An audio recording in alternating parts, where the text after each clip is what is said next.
À Panem 360, je suis aujourd'hui avec la soprano canadienne Elisabeth Polese dans le cadre du concert qu'elle donnera avec son ensemble, l'ensemble Amber, qui sera donné au Musée d'art de Joliette le 24 juillet à 19h30.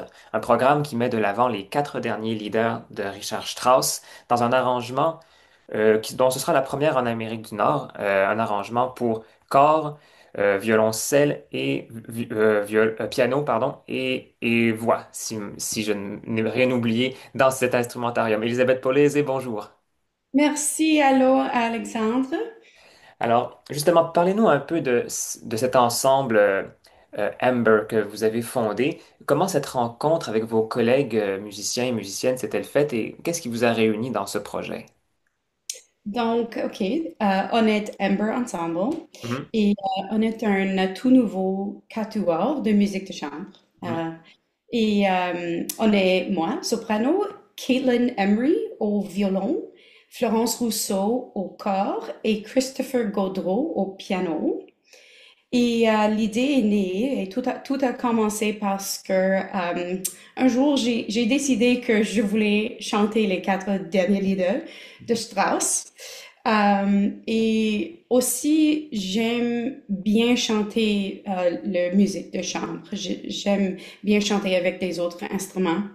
Et j'ai trouvé un arrangement de quatre derniers leaders par un compositeur britannique. Il s'appelle George Strivens.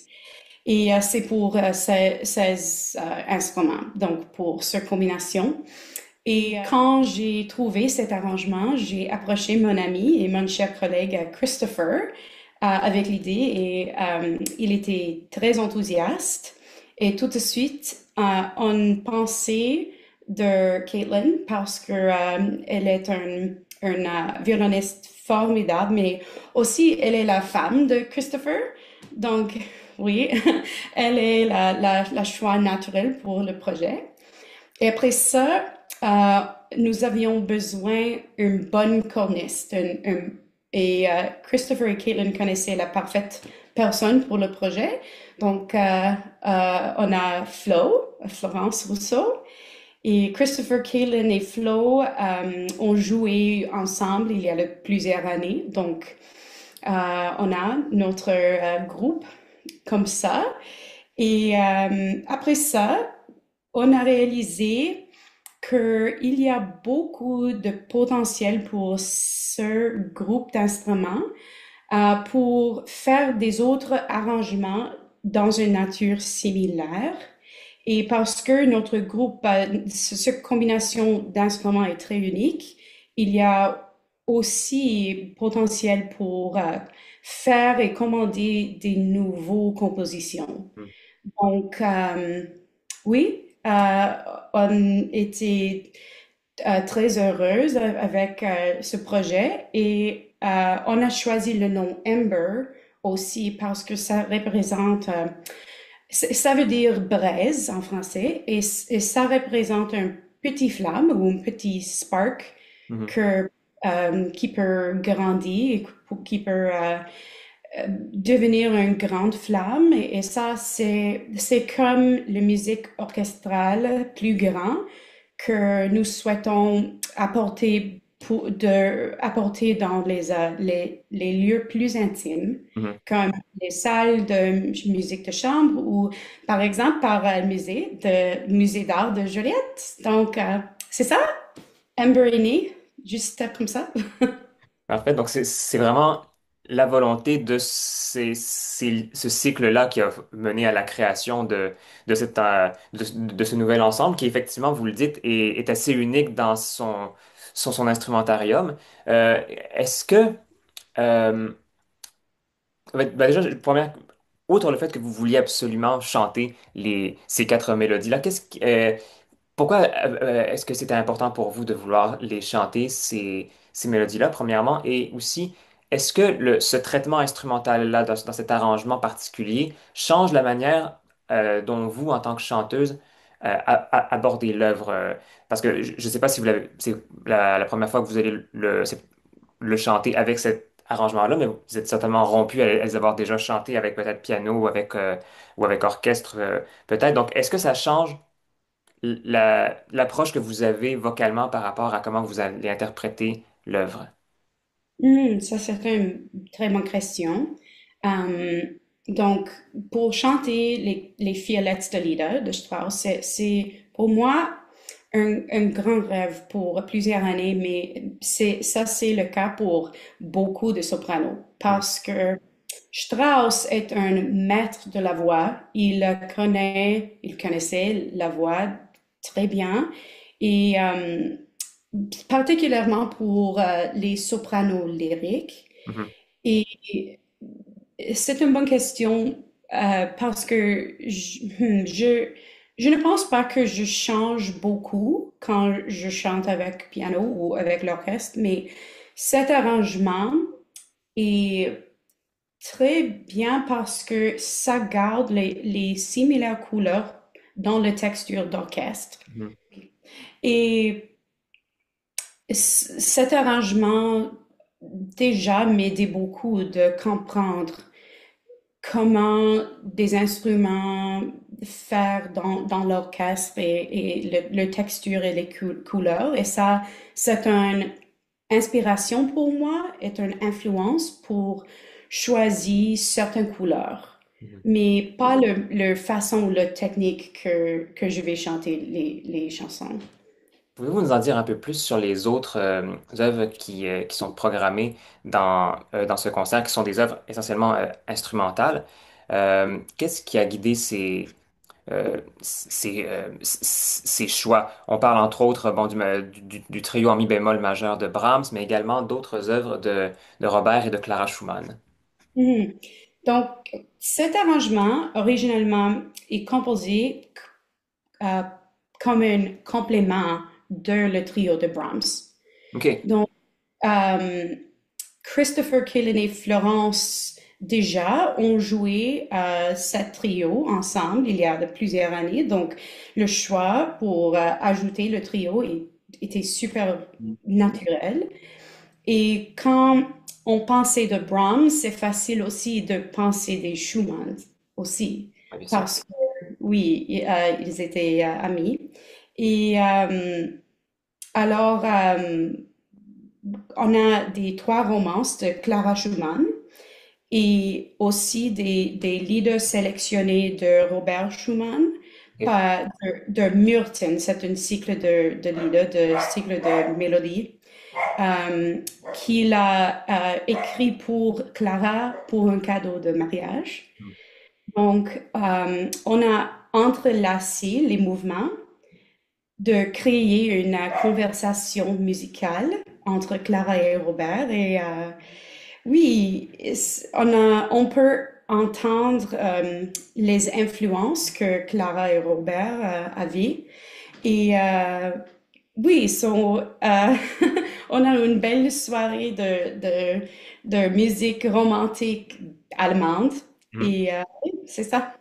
C'est dans ce cycle-là, si je ne me trompe pas, qu'on retrouve entre autres le lead très connu Widmung, n'est-ce pas? Mhm, Ça. Qui est un peu qui rentre dans cet esprit-là un peu de d'affection que Robert éprouvait envers Clara quand on s'attarde au texte. Et justement, est-ce qu'on peut dire que c'est un peu cette relation-là entre ces trois êtres qui sont un trio, comme pratiquement un triangle amoureux pratiquement dans l'histoire de la musique, celui de Robert Schumann, Clara Schumann et Johannes Brahms. Est-ce qu'on pourrait dire qu'un des thèmes qui se dégage de ce concert, c'est l'amour et les liens musicaux entre ces différentes pièces et même le lien que vous faites avec le trio en mi bémol euh, qui est d'une certaine façon connecté avec les quatre derniers leaders de Strauss. mhm. On a ici quatre compositeurs qui avaient des amitiés et des respects musicaux et tout mutuel. Donc, par exemple, Clara et Robert étaient amis de Johannes Brahms, par exemple. Mais aussi, ces quatre compositeurs connaissaient très bien des poètes de leur génération et les thèmes poétiques pour l'époque, comme l'amour, comme désir, comme l'adieu pour les quatre derniers leaders, mais aussi comment de la nature est un grand reflet pour des grandes émotions. Oui. Et aussi, c'est intéressant pour moi que Strauss, par exemple, il connaissait sept instruments de notre ensemble, like, très, très bien. Il était très proche Mm. parce qu'il jouait du piano, du violon, du cor aussi. Son père était un corniste aussi et sa femme était une soprano. Mm. Donc, il avait une très grand respect pour tous les instruments dans notre ensemble. Et j'ai pensé que c'est un joli thème pour notre concert, mais aussi une joli reflet de notre ensemble. Vous avez parlé de l'adieu comme thématique dans les quatre derniers leaders de Strauss. Quelle est la trame narrative qu'on peut dégager de chacun des quatre leaders? The themes, particularly within the four last songs, can be viewed in a few different ways, but mostly they are about farewell, but not in a sad way because they are enveloped in a backdrop of beautiful imagery of nature and how nature is constantly cycling through different stages, as is life. So when our life comes to an end, nature does something very similar, but then also renews. And there's so much beautiful imagery of childlike wonder, talking about spring. And so the first song is Frühling. Hmm. Uh, and the text talks about how when spring comes, you feel renewed and like you're recognized again. And then we have September, which in September, there's another feeling of renewal, but also a feeling like something is coming to an end. Hmm.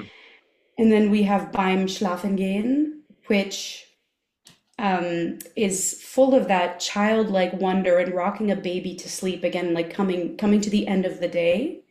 And then we have Im Abendrot, the sunset, which is another such an image of nature of the day coming to an end, but also in the text, it's reflected in someone's life maybe coming to an end or something very final. But again, none of the text or the feelings of the songs are sad because it's just the natural way of life. And them being these songs being called the four last songs, the vier letzte Lieder, right? It's just, and they were published posthumously after Strauss died. And I think it's very natural to think that they're sad or that they're all about death, but they really are about so much more than that. Quels sont vos prochains projets, autant pour vous personnellement que les, les prochains futurs projets que vous envisagez et que vous souhaitez voir se prolonger pour votre nouvel ensemble Amber? Donc, comme un ensemble, en tant qu'ensemble, euh, nous sommes très fiers d'avoir notre début professionnel au Festival de la Naudière pour un nouvel ensemble comme la nôtre. C'est Mm. une grande opportunité, c'est une magnifique opportunité pour nous. Et on va apporter ce programme à les autres festivals de musique été pour 2026. Et on est en train maintenant aussi de faire des nouveaux commandés pour des nouveaux compositions pour notre groupe et des autres arrangements. Donc, oui, restez à l'écoute pour What's Next for Amber, on est très contente. Et individuellement, on est très occupés. On a des projets très différents, mais comme par exemple, Florence va continuer son travail avec avec l'OSM. Oui. Euh, elle joue le troisième corps pour l'OSM, donc elle va continuer pour sa quatrième saison. Caitlin aussi va continuer à jouer avec des grands orchestres en Ontario et au Québec. Et Christopher va diriger et jouer pour beaucoup des productions d'opéra. Par exemple, cet été, il dirige La Flûte enchantée Oui, avec pour le... Oui, absolument. ICAV ici à Montréal. Et après ça, il va jouer pour Yanufa à l'Opéra de Montréal et Tosca à CNA. Et après ça, pour Siegfried à Edmonton Opera, où je vais chanter aussi. Je vais chanter le rôle de Waldvogel, l'oiseau de bois, en Siegfried. Et pour moi, cet été, je vais chanter aussi le première mondial pour un nouveau cycle de mélodies par un compositeur irano-canadien.